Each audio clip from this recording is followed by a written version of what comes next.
So you can see here, you've got the 15-foot awning. This is your automatic step that'll go in and out. We've got a 2020 Thor Freedom Elite. It's the Mercedes chassis with the 6-liter diesel engine. And you can see the cabin here. We've got multifunctional display. It's nice because you can use that for watching your tow vehicle while you're driving. Of course, radio, Sirius, all that stuff as well. It's got several functions on the steering wheel, cruise control, all your mileage settings. It's a push button start, and you can see here there's your gear shifter. You can, if you go into manual, you've got your paddle shifters, both here and here, for shifting up and down. That was very handy when we were going through the mountains. Power windows, power mirrors. Of course, it's got AC. It's got storage up here. You've got USB-C for power, and you've also got the 12-volt cigarette lighter. And then down here, you've got your climate control. Below that, you've got another USB-C and 12-volt cigarette lighter power adapter. You can adjust most of your seat. This will slide all the way forward for more leg support, or all the way back. That rotates the seat up and down. You see how it tips forward or tips backwards. Or you can put the seat all the way down. Both of these seats can be rotated aft. To rotate the seat around, you need the parking brake off, and then slide the seat all the way forward. The lever for sliding the seat forward is right there. And then here in the middle, you push this lever to the side, and then the seat will unlock and rotate around to the aft position. Then, of course, once it's in the aft position, you can slide it back, and there you go. And you're in camping mode. Adjustable seat belts. You can see that this slide is a spline slide, I think is what they call it. It basically has very small, there's no rails that hang out on the outside, but there's just a motorized shaft that runs up and down to the top and bottom there. And that shaft has gears on it that mesh into these splines and slide the camper in and out.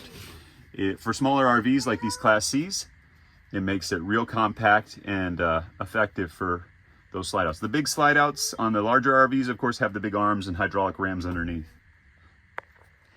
As we come out of the cab here, this is the upper bunk. This bunk is quite wide. I'm over 6 feet tall, and I can comfortably sleep here by using this hard portion here, which is a storage.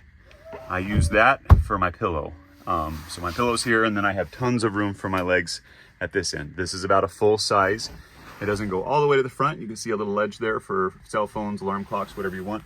Now, when you're driving, you can pull these or slide this forward, and then you have plenty of room to crawl in and out of the cab. It's not a big deal though to pull this back and then slide that into its spot. There's your full-size bed, and you just have to duck to get into the cab now. So you lose a little bit of headspace, but not a big deal. We actually would transport a lot of stuff when we were driving. We'd put a lot of our things up here, use this as storage, and then when we got where we were going and we ran the slide out, then we could bring all this stuff down. You've got a skylight here. We had plugs that we put in the skylights, and you saw some of the windshield covers there that we put in the windows behind the blinds. There are blinds on each of the windows, but they are not blackout blinds. They slide up and down, but they're just light filtering. It's enough, but if you don't go to bed early, the sun will wake you up. These privacy curtains go all the way across. There's also a privacy curtain that mounts onto these Velcro tabs around the cab. They go all the way around to black out the curtain and give yourself a little more privacy.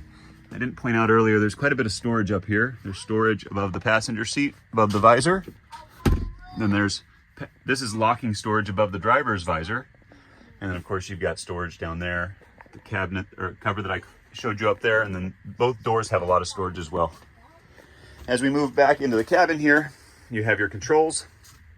Generator has 33.3 hours on it. You hold the button here to start it. It's running off diesel, the same diesel that the engine runs off of.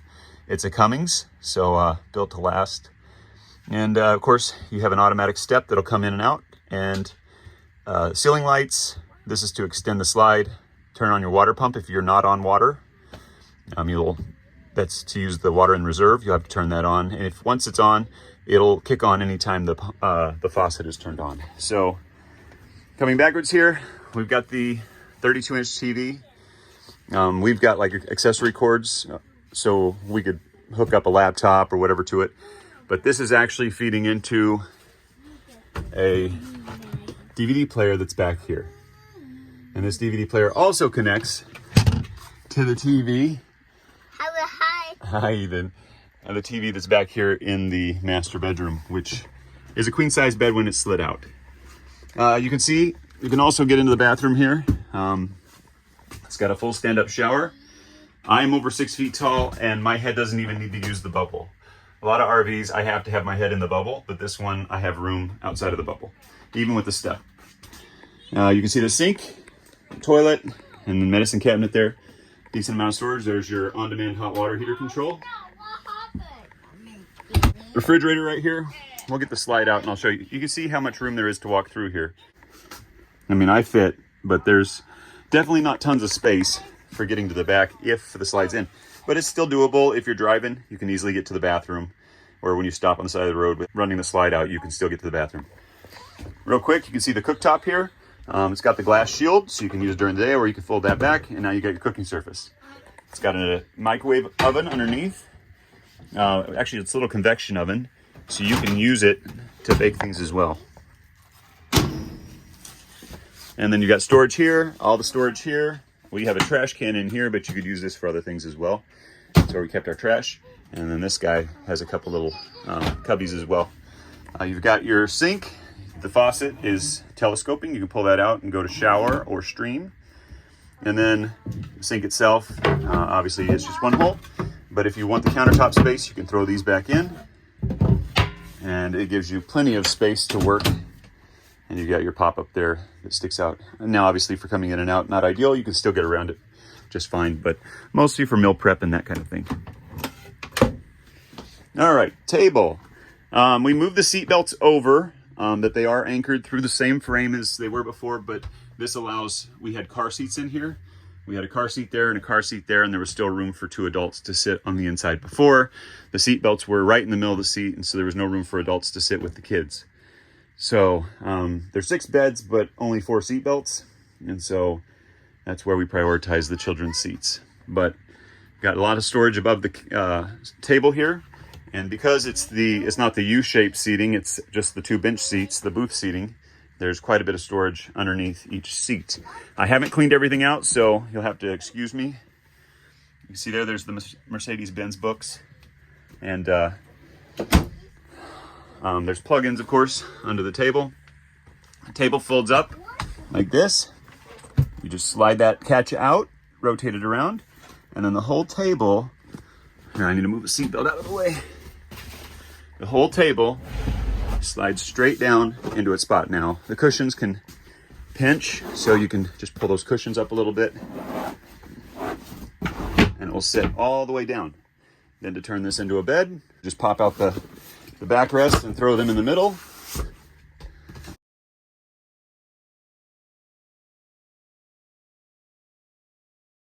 And there you go.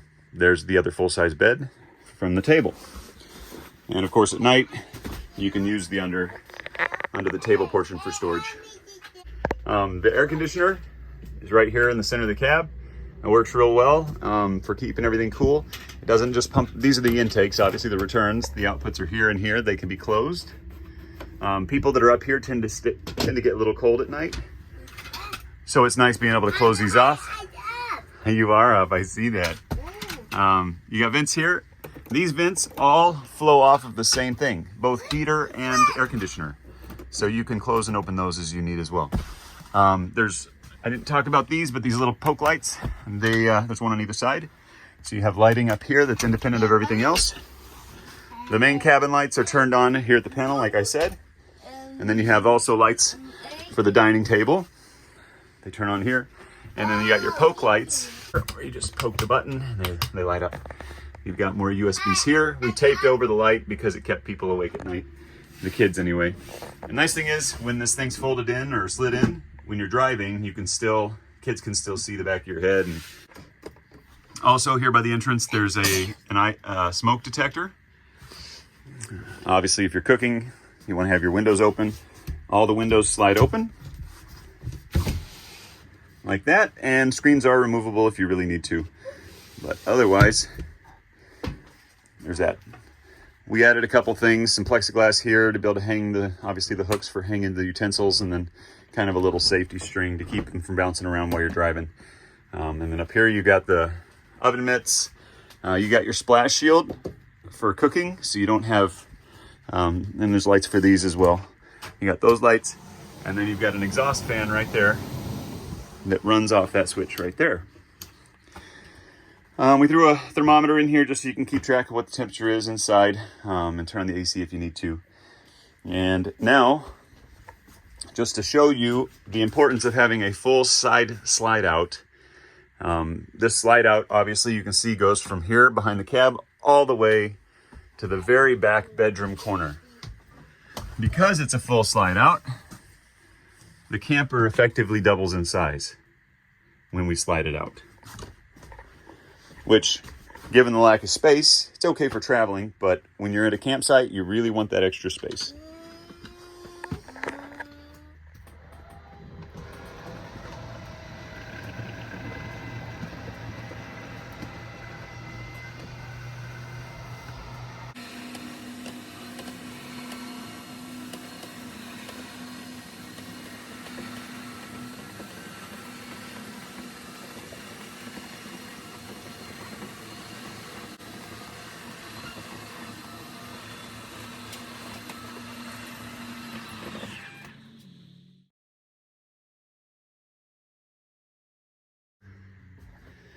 You have way more space now from either side.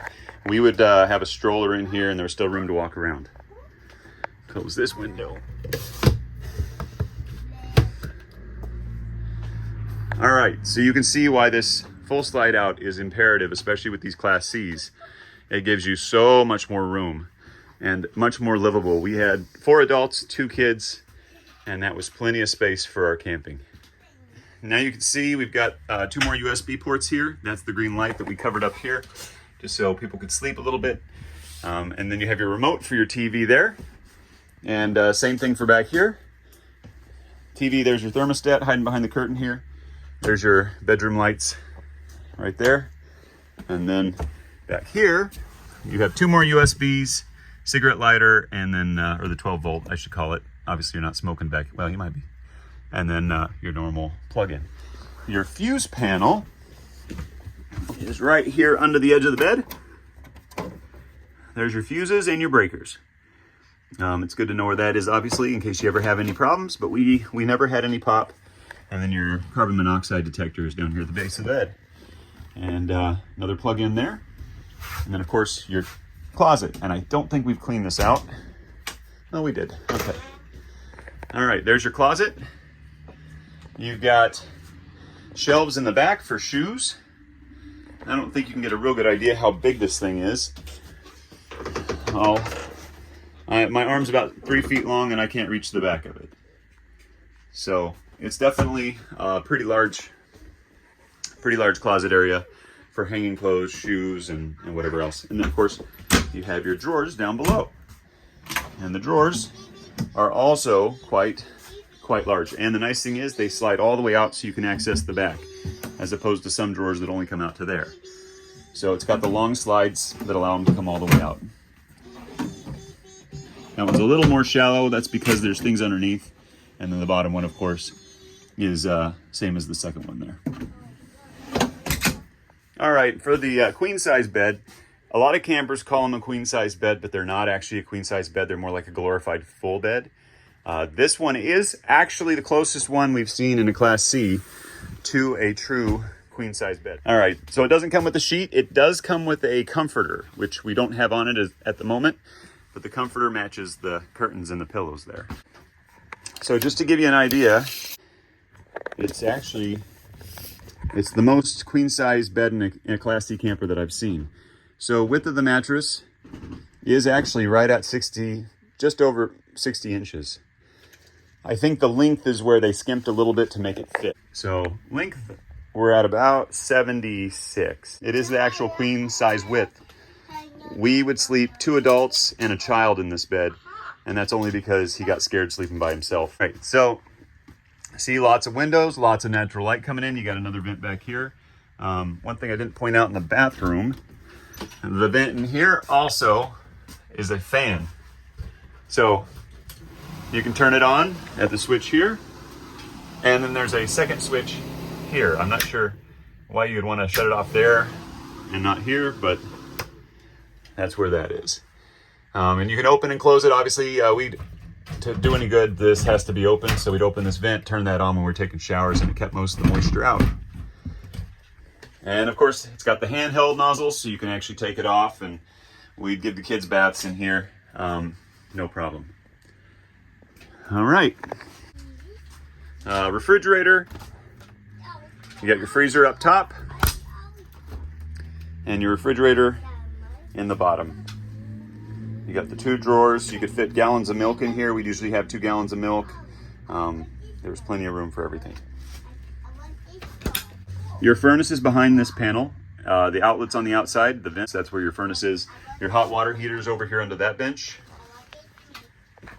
One other thing, there's a ladder obviously for getting up and down from the bunk. Not everybody can just nimbly jump up there. And we have fire extinguisher right here. And then on the other side of the step, there's a light for the step as well, but you've got your battery monitor here. As you can see, this is also set up for solar.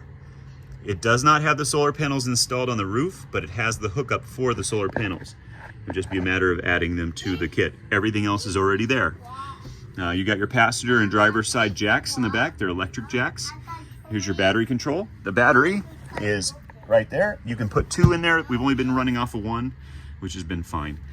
You've got several light switches here. One light is for the step light here. One light is for the step light under the camper there, outside. This light is for the awning. There's an LED strip right there. And then of course, that's your awning control for running your awning in and out. We'll run around to the back here real quick. As I said, furnace, there's the exhaust port for the furnace.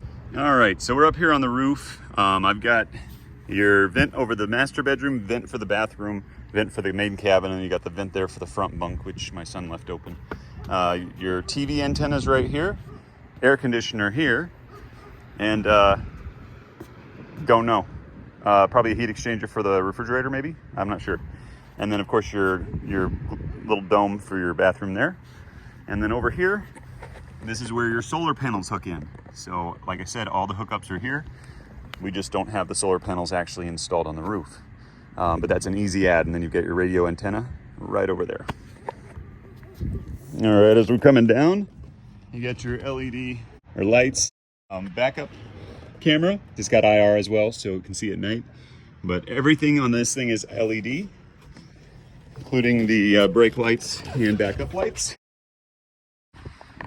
All right, so I ran the awning out, and just one thing to note, it's got these struts on here. You can reach up and grab these bars and pull them down, and that'll give you an angle. So I've just tipped it down. Or if you want to bring both sides down to create more shade against the side, then you can do that too. And it also keeps the wind from grabbing it as much. And you can see the difference. That one's straight. If we were to do the same thing here, pull that down, and then the whole thing is angled down.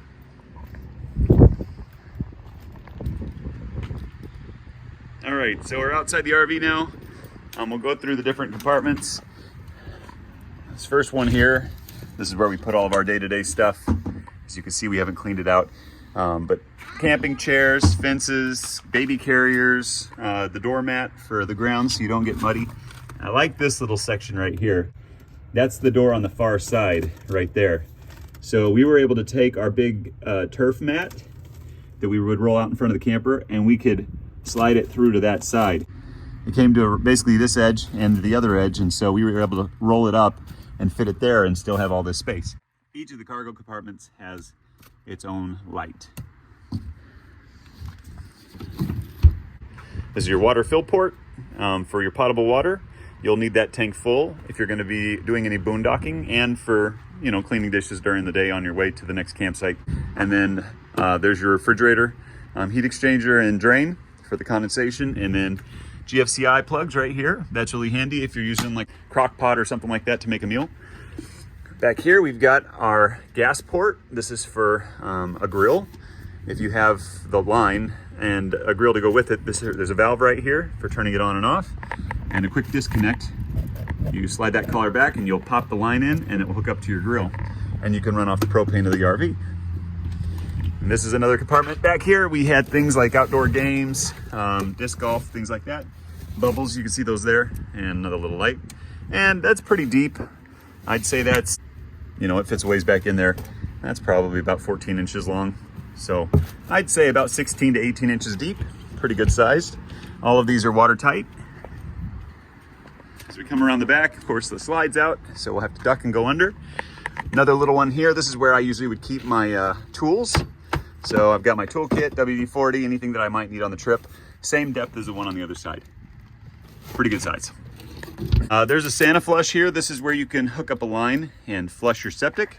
We'll come down underneath so you can see that. So you've got two different lines feeding into this same port here. You've got your gray water, which is the gray handle right here. That's going to be anything from the sink and the showers. And then you have your black water, which is the black valve there. And you can see that's coming from straight over there. The line comes straight in. That is your poop and anything that goes down the toilet. Then you'll connect a line to that, and all that stuff is right up here. We'll show you that in a second. But that's how you empty your dump tanks. I would do the black water first, and then use the gray water to flush out your line. Always wear gloves. All right, this is the exhaust for the generator. The generator is an Onan, made by Cummins, but it's 3600 LP, and it runs off the same diesel as the RV itself. To check the oil on it and do any other maintenance that you might want to do there. And you can also see the indicator light there for turning it on and off from outside, but you also have controls inside the camper to turn it on and off, which I showed you earlier. Here we have one of the larger compartments, probably the largest. And this one, there's light in the back there. This is where I kept my grill, water filters. You can see the sidewinder for the septic line. That basically keeps it on a nice grade so everything drains out of it if you have a full hookup campsite. And wash bucket, just your odds and ends. This is the gas line that I used for my grill. That hooks into the quick disconnect and then hooks over to the grill. But yeah, a lot of stuff will fit in here. My grill would fit in here. I had a Blackstone, I think it was a 22-inch griddle.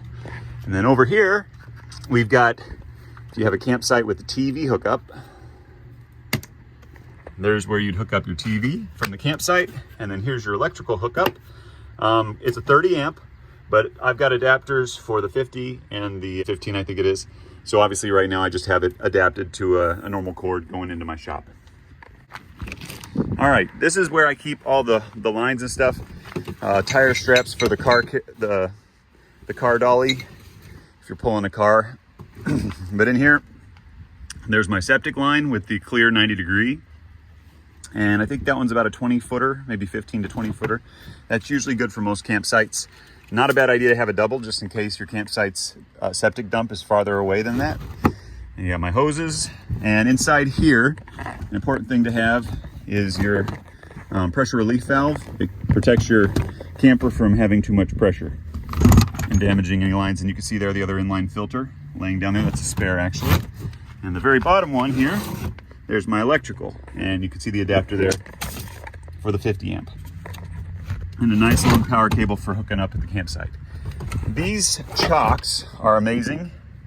They're the self-leveling chocks, so you can set them in, drive up onto them to the height you need. It'll get your camper level, and then you slide in the wedge. The wedges are just in front there. You'll slide that in behind. I've also got some dunnage back there for shoring up other wheels as needed. Coming forward, that's where you'd hook up your water. So your inline filter and your sediment filters, they would hook up here.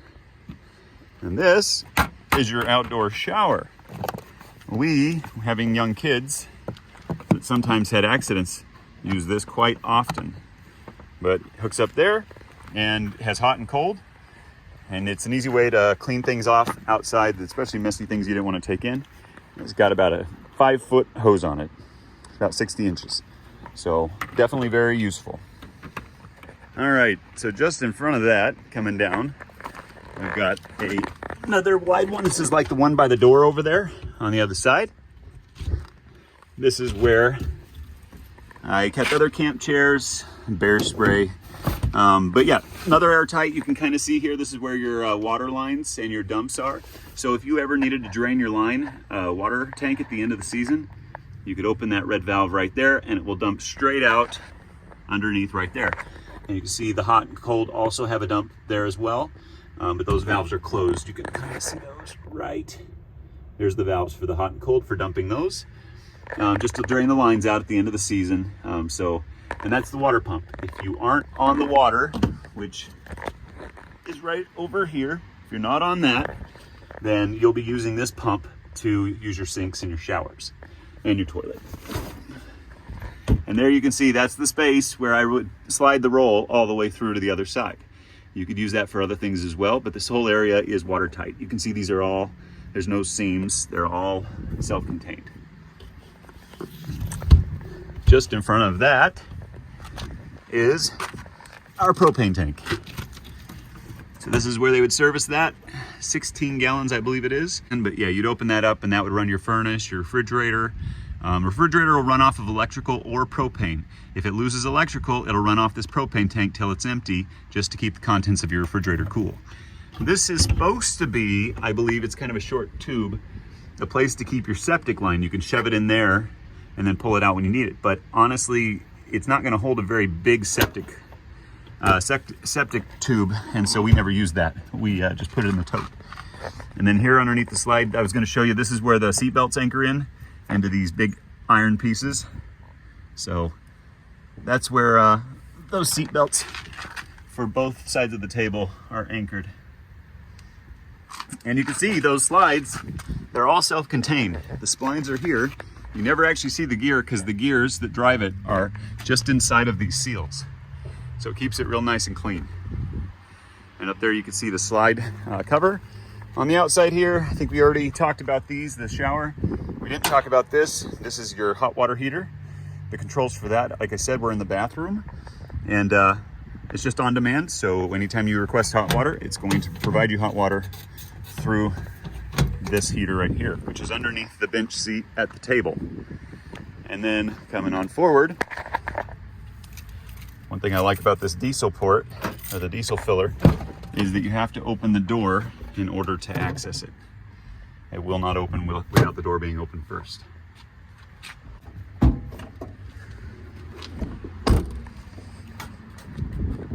And while I pull the kickstand out, so here we go.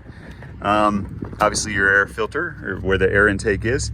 The big thing you need to know for these diesel engines is there's something called DEF, and it's a diesel exhaust fluid. So DEF, you will have to fill this periodically, and on your gauges you will have a DEF gauge. And as it empties, I think it's about every 4 tanks, you have to add some DEF. You can find it at any Walmart. Almost every convenience store in the nation is going to have it, especially if it's a truck stop, because of all the diesels that roll through there. But yep, you'd basically, don't open this, obviously that's your window wash. But then down here, you would just open this and fill it till full. If you want, you can have somebody with the key on in there watching it to see how full it is to warn you. But I would usually make a mess. And if it comes over the front, it dries white. So then you have to get some water and rinse it off. So there is a drip hole here. If you don't overflow it too badly, it'll just drain into this little hole right here and you won't get any over the front of the vehicle. But I was in a hurry a couple times and overfilled it. But a 6-cylinder, I think it's a 3.6. I can't remember how many liters this engine is. But they're definitely good, German-made Mercedes-Benz engines. So that's where a lot of the value of the vehicle is held.